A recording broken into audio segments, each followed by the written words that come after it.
Добро утро, почитувани гледачи. Добро дојавте назад во утринската програма на Телма. Остануваме во стилот на како го започнавме ова утро со отворени телефонски линии за вас, почитувани гледачи, како и заврти на Телма и утринскиот компас. Нашите телефони остануваат отворени за вашите јавувања, а во следните 30 на минути гостин е заменик народниот правобранител Јован Андоновски, со кого ќе зборуваме за оспорувањата на дел од вашите права, што се однесуваат на исплата на субвенции, например, или пак на загрозено ваше право кога станува збор на користење услуги од јавните паркиралишта или пак на игнорирање на надлежните државни институции. Значи, во било која од овие ситуации, ако вашето право е загрозено, ќе може да се јавите во програма и да стапите во контакт со канцеларијата на омбудсманот, односно на народниот правобранител, кој потоа би земал постапка, би отворил постапка и би ви асистирал понатаму со надлежните институции. Му велам, како што најавив, добро утро и добре дојде на господинот Јован Андоновски. Добро утро и поздрав до гледачите на телевизија Телма. Да, ке може ли на почеток да објасните за кој корпус на граѓански права станува збор, за кој денеска ќе можат граѓаните да ви се обратат? Категоризирани се како други права. Тоа се сите оние права кои што не спајаат во било која друга категорија на права за кои што ние имаме надлежност, меѓутоа претежно се однесуваат на следните работи кои што и вие ги спомнавте: непостапување на институциите, побарањата, представките и предлозите на граѓаните, исто така прашања поврзани со недоделување, например, на субвенции, со услуги кои што ги нудат општините, најчесто тоа се комунални прашања, меѓутоа кои што не спаѓаат во доменот на урбанизмот, туку, например, конкретно кога станува збор за прашања кои што се поврзани, например, со јавните паркинзи, општинските паркинзи и слично, или пак оние представки кои што ги добиваме, во кои што граѓаните бараат правен совет по однос на некое конкретно правно прашање. Како е низ годиниве, се жалат ли граѓаните на оспорување на овие нивни права? Да. На што најчесто? Спаѓаат во топ 5 број на представки, значи имаме над 200 представки годишно во оваа проблематика. Имаме проблеми најчесто каде што институциите не им одговараат на барањата, на представките.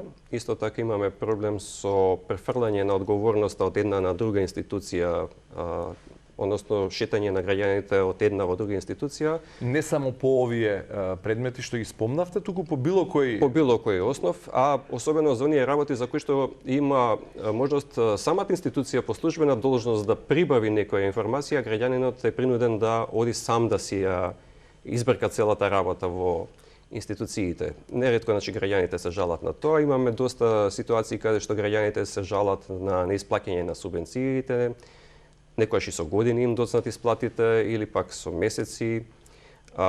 Понатаму се жалат на прашања и проблеми кои што се поврзани со казни кои што им се изречени од страна на јавните предпријатија паркинзи, најчесто во град Скопје или на општина Центар ниво. И имаме оние прашања кои што, да кажам, граѓаните едноставно имаат некоја дилема по однос на некое конкретно прашање, па се обраќаат со барање за правен совет. Да, никогаш не сум ве прашал, ова е ваше второ или можеби трето гостување, а редовно секоја втора среда имаме гостувања од замениците народни правобранители. Например, спомнавте бројка од 200 представки годишно. Колку од тие се успешно решени, асистирани од ваша страна, со цел да ги охрабриме гледачите да се јават и да го изнесат својот проблем. А тука би ги замолил колегите од режијата на нашиот екран да го испишат телефонскиот број на кој, почитувани гледачи, ги очекуваме вашите јавувања и вашето вклучување во утринската програма на Телма. Да, прашањето е колку од вкупниот број представки се, например, успешно решени и асистирани од ваша страна. Па вака, во делот на други права би рекол дека можеби над 80% се успешно решени прашања. Значи, сме ги принудиле, да кажам, институциите да постапат по конкретните барања на граѓаните.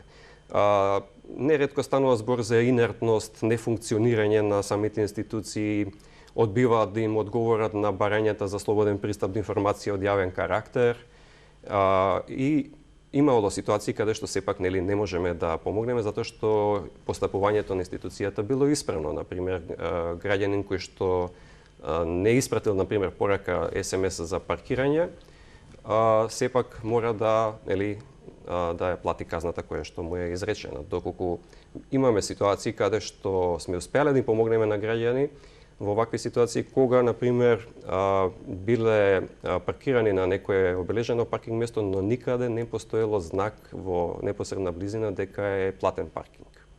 Така. Не се ретки таквите ситуации. Додека ги очекувам колегите од режија да го испишат телефонскиот број на телевизија Телма, нашиот телефонски број 02-3067-677, за вас, почитувани гледачи, да може да се јавите. Вие во претходното издание, ако не се лажам, промовиравте некој нов стил, го споделивте вашиот мобилен телефон. Да, тоа е малку неконвенционално, можеби, меѓутоа повторно ќе го искористам оваа прилика. Ајде. Да го објавам мојот личен број, тоа е 075 402 545. 545. За сите оние кои што може нема да успеат да добијат денеска да се јават во студио, сум им на располагање во секое време за сите нивни прашања. Да, значи еве повторувам 075 402 545 бројот на заменик народниот правобранител Јован Андоновски, на кој ќе може да му се обратите и по завршувањето на оваа емисија, ако не успеете да го сторите тоа во текот на емисијата и да се вклучите во програма. Го очекуваме првиот гледач на телефоните на телевизија Телма. Кога станува збор за права од паркинзиве, например. Така. Зашто најчесто се жалат граѓаните дека не пратиле на соодветна зона, па им ја заклучиле колата или автомобилот, или Да, кои се најчестите прекршувања на граѓанските права кога станува збор за паркиралишта? за паркиралишта. Значи, од една страна, нели, јасно е дека добро е да има ред, да има систем на паркирање и така натаму, меѓутоа неретко дури и самиот сум бил сведок дека знакот е отстранет, например. Веројатно можеби некој вандализам е во прашање, а во меѓувреме надлежната институција не поставила нов знак и граѓаните, особено оние кои што не живеат, не гравитираат во тој дел на градот, едноставно не можат да знаат дека тоа е платен паркинг или пак дека е паркинг кој што е наменет само за жителите на околните објекти. Има такви случаи каде што лица од другите градови доаѓаат несинформирани и се случува да добијат казни. Кој е во право во таков случај? Видете, доколку нема јасно обележување, граѓанинот е во право. Дури мене ми се има случајно да треба да се соочам со таква ситуација, каде што при користење на услуги на паркинзи на општина Центар, пратив СМС порака, меѓутоа имало во тој момент проблем со нивниот систем. Кога се вратив после извесно време, видов дека на мојот автомобил е оставена казна. Се обратив до јавното претпријатие со докази дека имам испратено порака. За жал, првичниот одговор од страна на јавното претпријатие беше: во нашиот систем не е евидентирана вашата порака. Но тоа не е проблем мој, односно на граѓанинот, туку е проблем на јавното претпријатие. И тука граѓанинот е во право. Тука граѓанинот е во право, меѓутоа едно е тоа што е по книга, по закон, меѓутоа колку тешко или лесно се остваруваат овие права, ќе ми одговорите малку подоцна да му дадеме збор на првиот гледач утрово. Добро утро, во програма сте, повелете со вашиот проблем. Ало, добар ден. Добар ден, повелете.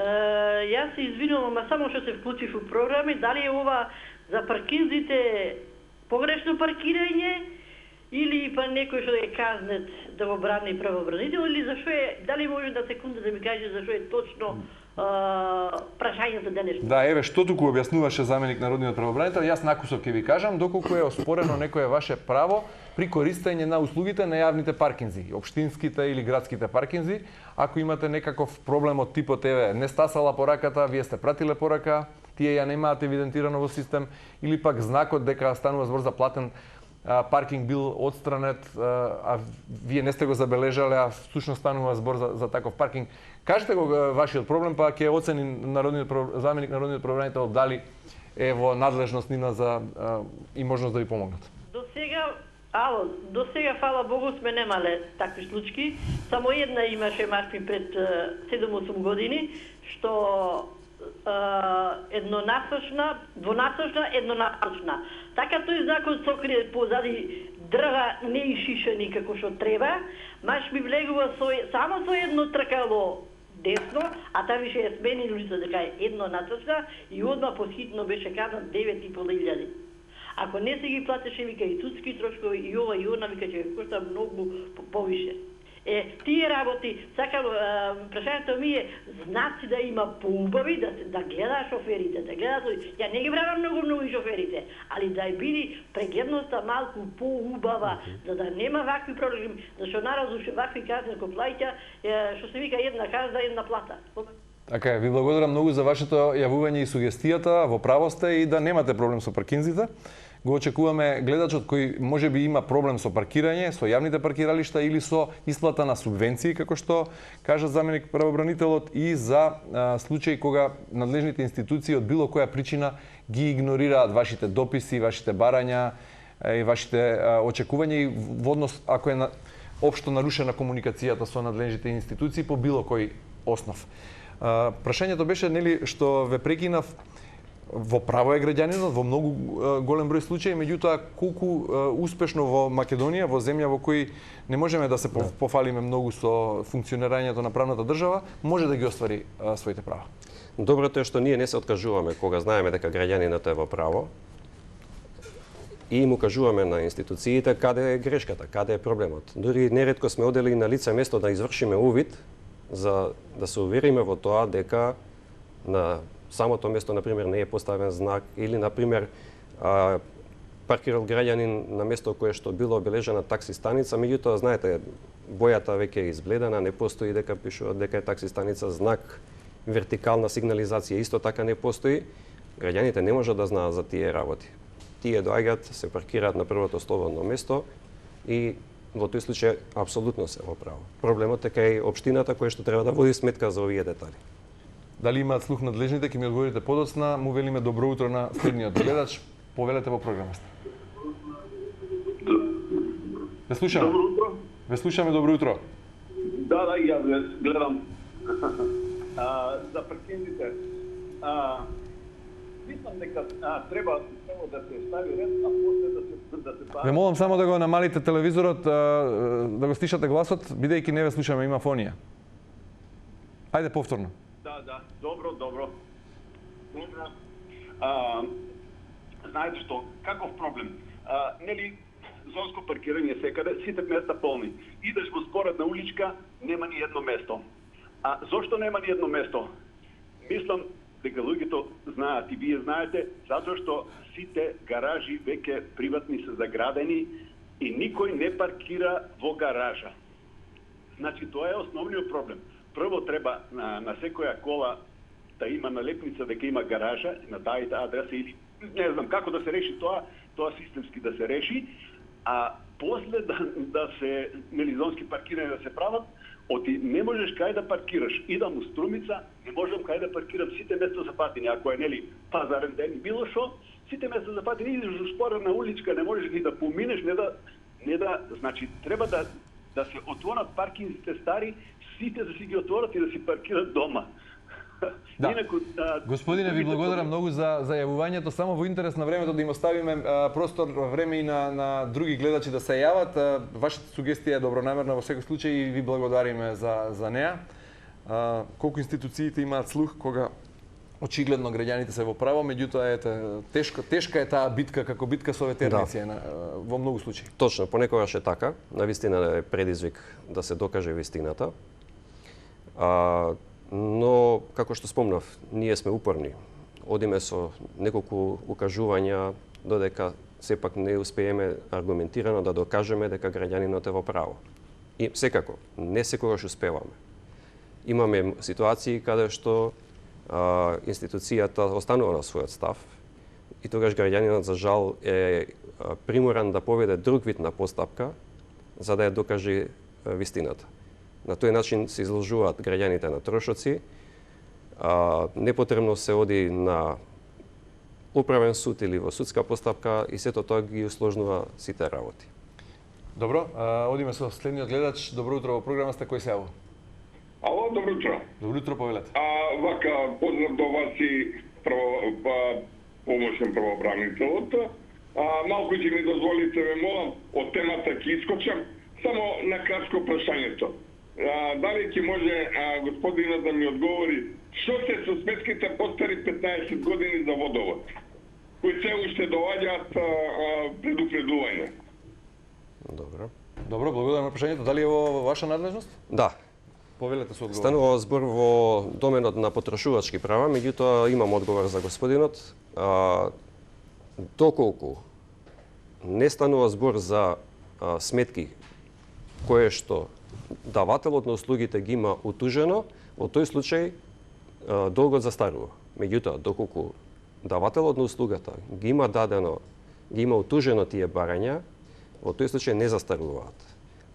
Препораката моја е до граѓанинот да се обрати до нас за конкретниот случај. Ние ќе се обратиме до надлежното јавно претпријатие, ќе провериме каков е статусот, доколку не се оптужени, ќе побараме да бидат прогласени за застарени долговите, но доколку сепак станува збор за утужен долг, тогаш во интерес на граѓанинот е да склучи спогодба со јавното претпријатие, за кое што ние можеме да му асистираме, на одреден број на рати, да го исплати долгот, се во интерес да не биде даден на извршител, затоа што трошоците за извршител и каматите ќе бидат многу поголеми дури од основниот долг. Еве повики за гледачот кој се јави да се обрати директно кај на приватниот телефон, на мобилниот телефон на заменик народниот правобранител Јован Андоновски 075 402 545, бидејќи Андоновски го сподели својот мобилен телефон во програма. Добро, накусово молам сега за прекршувањето на правата кога станува збор за поделба на субвенции и за игнорирање на други институции, бидејќи мораме да вклучиме уште неколку гледачи, а немаме многу време. Значи вака, ни се обраќаат многу граѓани кои што чекаат неретко со месеци па и со години за исплата на субвенции. Во огромен процент дава плод нашето обраќање до надлежната институција. Неретко станува збор некојаш и за техничка грешка, пропуст од страна на агенцијата која што е задолжена за поддршка на земјоделието и руралниот развој. Меѓутоа има и такви случаи каде што граѓаните се изоставени заради недостаток на одреден документ, што значи дека не секогаш оној што бара субвенции е во право. Меѓутоа имаме и апсурдни случаи. Еден предмет за кој што постапува навистина долго време, граѓанин кој што целиот животен век го поминал надвор и со целата своја заштеда дојшол во Македонија да инвестира во земјоделие. За жал,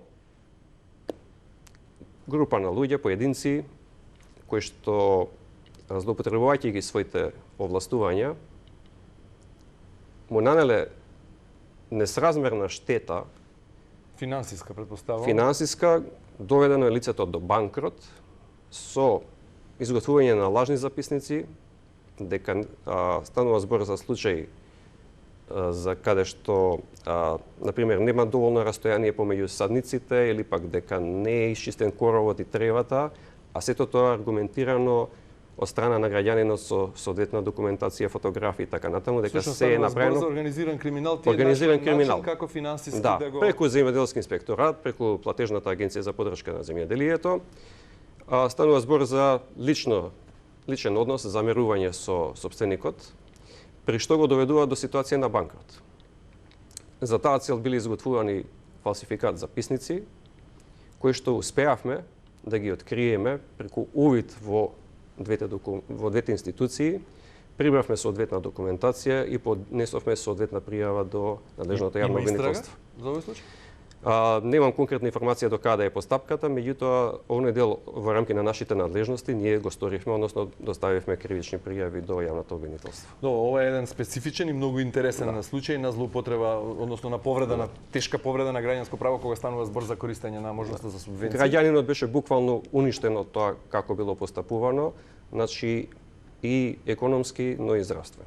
Да, со оглед на времето, јас би сакал само малку и во однос на генерално кога збориме за функционирањето, односно нефункционирањето и слабостите на нашата правна држава, неодамна се вративте од САД и со најава дека нашиот стратешки партнер ќе ни помогне и во тој дел да поставиме некои темели каде што имаме слабости очигледни, за да профункционираат некои аспекти во нашето секојдневие кои во голем дел ја го отежнуваат функционирањето на нормалноста на државата. Така, значи Соединетите Американски држави се стратешки партнер кој што досега има најмногу инвестирано во реформи во Република Македонија, пред се во делот на правосудството и борбата со организираниот криминал и корупцијата.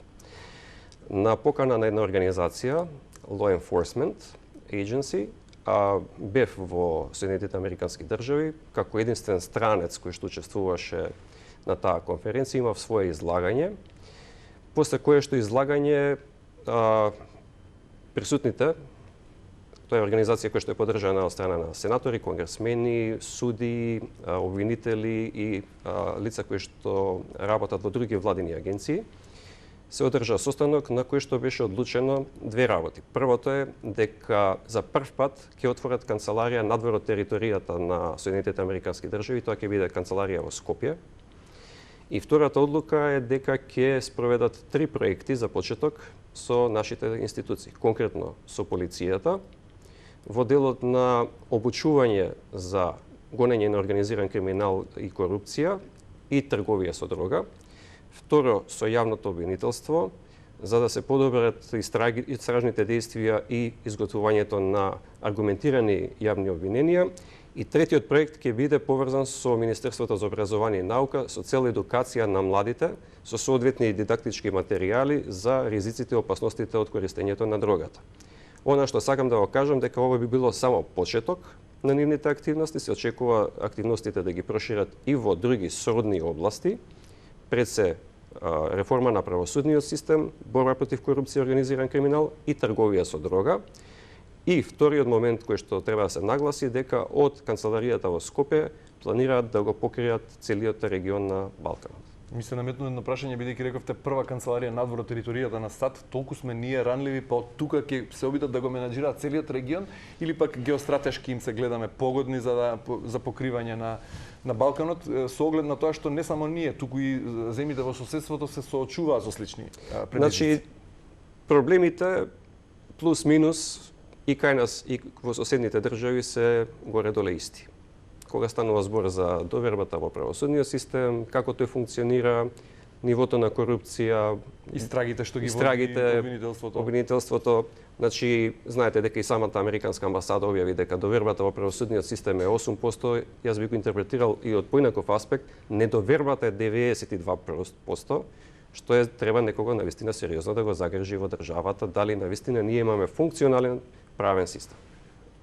Така, интересно, ќе зборуваме за ова и во некоја наредна пригода. Време имаме за уште еден гледач евентуално. Му велам добро утро на следниот соговорник. Повелете. Добро утро и добар ден. Ве слушаме. Ве молам едно прашање. Имаме нива дадена од денационализација. И таму има садено кореви, дрвја. И сега не сакат да ни ги дадат, а на нас преку ноќта не е префрлена нивата. Што да правиме и кај да одиме? Ниво денационализација, како што разбрав, со садници и сега имате спор. Да, значи... Има спор, не ни ги дадат. Това било неко... Црквата некој му го дадел, на црквата некој му и ја дадел нивата и сега никако не да го земе, а преку нас се е префрлено. Господја Ајвака, во интерес на времето, предлагам следново. Бидејќи Андоновски го сподели својот мобилен телефон, ве молам запишете го уште еднаш. Ќе го повторам, 075 402 545. По завршувањето на емисијата можете да стапите директно во контакт со заменик народниот правобранител и со целосната документација да договорите состанок во канцелариите на омбудсманот и да оценат таму луѓето, правниците во канцеларијата на народниот правобранител, дали можат и на кој начин ќе го застапуваат вашиот предмет. Да, и еве, од режија ми велат дека можеме да вклучиме уште еден гледач и треба да привршуваме. Повелете во програма сте. Може да. Да, кажете, да слушаме. Еве. Ајде. Ало? Да, ве слушаме, повелете. Видите, имам едно прашање. Имам зграда во Скопје и земјиштето е моје. Меѓутоа, куќен совет има еден од Телеком и добијат незаконски. Со пријатели, со едно, со друго, како што знаеме сега се пријателство, и не знам што да правам, а земјиштето е моје. Ни пари ми дават од Тена, ни извештај дават, кај се парите, што, како сам си, баде, сам си. Што да правим, ја не знам. Дали може нешто да се помогне? Благодарам на јавувањето, не сум сигурен дека темата ја погодивме, меѓутоа што би бил вашиот одговор за гледач, дали се јави веројатно? Да, најдобро би било да се слушнеме после емисијата во текот на денот, за да ми малце дообјасните некои елементи, пошто не сум сигурен дека добро ве разбрав. Земјиштето е ваше, на вашето земјиште има изградено објект. Доколку е така, да, ќе дојдете кај нас во канцеларија со соодветна документација, ќе испитаме за што точно станува збор. Доколку станува збор за бесправно изграден објект, ќе се известат соодветните институции. Еве ќе го повторам бројот 075 402 545, ќе ве очекувам во текот на денот да се слушнеме. Добро, ако е тоа, господин Андоновски, тука би се заблагодарил за учеството и во денешното издание, да си кажеме, за граѓанските права од корпусот други права, под графата, и за вашето искуство од враќањето во САД. И благодарам. Да. Навистина беше интересно, специфично, да кажам, патување, за кое што имав прилика да поразговарам и со лица од правосудниот систем, суди и обвинители, кој што навистина систем кој што функционира и навистина им беше неверно колку имаме ние реални такви проблеми во овој сектор и колку има всушност работа пред нас. Знаеме дека уште пред неколку години се формираше некоја работна група за реформа на правосудниот систем, меѓутоа немаме никаква информација во јавноста до каде се тие постапувања. Меѓутоа, како резиме и како една завршна реченица би додал дека од она што го сватив, дека како стратешки партнери тие не се откажуваат. Свесни се колку предизвици имаме, меѓутоа ете ќе ни помогнат со отварање на канцеларија овде да се справуваме полека со проблеми. Апсолутно. Бидејќи сме самите немаќи, за жал. За жал, ете и покрај сите обиди инвестиции досегашни кои што се направени, не покажуваме изгледа доволен капацитет и веројатно желба за да ги промениме состојбите. Господин Андоновски, ви благодарам уште еднаш за гостувањето. Се гледаме во некоја наредна пригода. Не благодарам и вам. Почитувани гледачи, за сите што не успеавте да се вклучите во програмата и да го кажете вашиот проблем за овој корпус на ваши граѓански права, меѓутоа и за сите други, можете по завршувањето на емисијата да му се јавите директно на господинот Андоновски на неговиот мобилен телефон 075 402 545. Ви благодарам за вниманието со кое не следите. Останете со нас, вкус преглед на најважните настани ова утро, па одиме со редовните содржини, бидете со Телма, подготвуваме многу вкусен оброк на денот.